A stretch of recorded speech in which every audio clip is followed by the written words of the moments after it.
Figaro. Un autre regard. Anne de Guigné et Aude Cérès.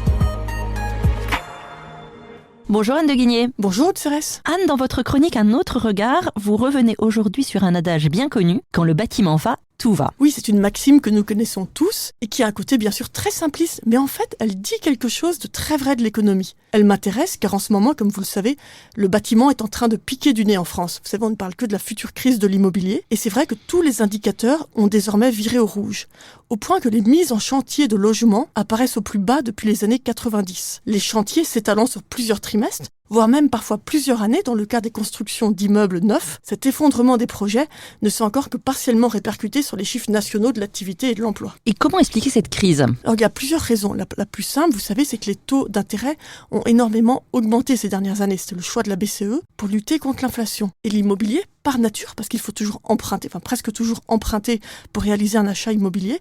Donc l'immobilier par nature est un des secteurs les plus sensibles à l'évolution des taux. Ensuite, le bâtiment subit de plein fouet le manque d'allant des nouvelles municipalités envers la construction. Et c'est en partie dû à la suppression de la taxe d'habitation qui a fait disparaître en fait un de leurs plus puissantes incitations à l'accueil de nouvelles populations. Puisque qui dit plus de taxe d'habitation, aujourd'hui si vous recevez des nouveaux habitants, locataires, ils vont pas forcément participer à la fiscalité locale. Ensuite, il y a un troisième sujet qui est la volonté assumée de certaines mairies vertes de réduire la croissance de leur parc de logements. À Bordeaux, par exemple, une ville dont l'horizon fut strié pendant des années de grues, le maire Pierre Urmic a décidé de changer de ton. Il a promis ainsi de construire différemment, de passer d'une politique du nombre à une politique qualitative. Autrement dit, de limiter les constructions. Et vous pensez vraiment que, comme le dit l'adage, cette crise du bâtiment annonce des problèmes de plus grande ampleur ? Oui, c'est tout l'enjeu. D'abord, cet adage, c'est intéressant de savoir, il a été popularisé par un brillant maçon qui est devenu député puis préfet au 19e siècle. Il s'appelait Martin Nadeau. Mais ce qui m'a intéressé, c'est qu'en fait, si on remonte à plus loin, on voit que cette idée que le bâtiment pèse sur l'économie, en tout cas qu'il y a un lien entre la santé du bâtiment et celle de l'économie, était vrai dès l'époque gothique.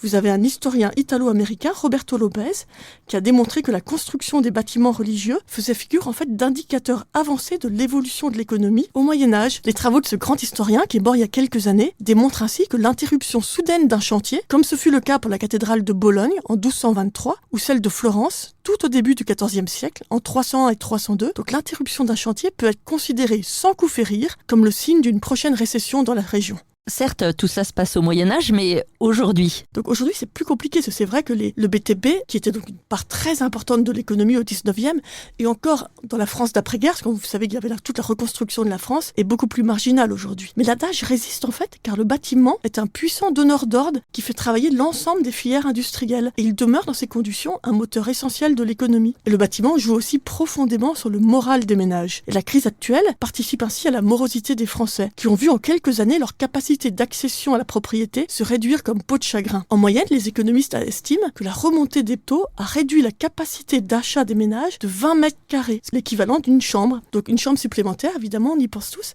ça a un lien évidemment avec la démographie. Et d'ailleurs, si on regarde dans les dernières années, si on superpose la courbe du PIB avec celle de l'investissement dans la construction, les constats aussi bien de Martin Nadeau au 19e et de notre historien Roberto Lopez se vérifient. La croissance n'a jamais reculé en France, sans un signe préalable de faiblesse du côté du BTP. Merci Anne de Guigné. Merci Aude Cérès. Je rappelle que l'on peut retrouver vos chroniques dans Le Figaro, le quotidien, sur lefigaro.fr et sur Figaro Radio. À bientôt. À bientôt.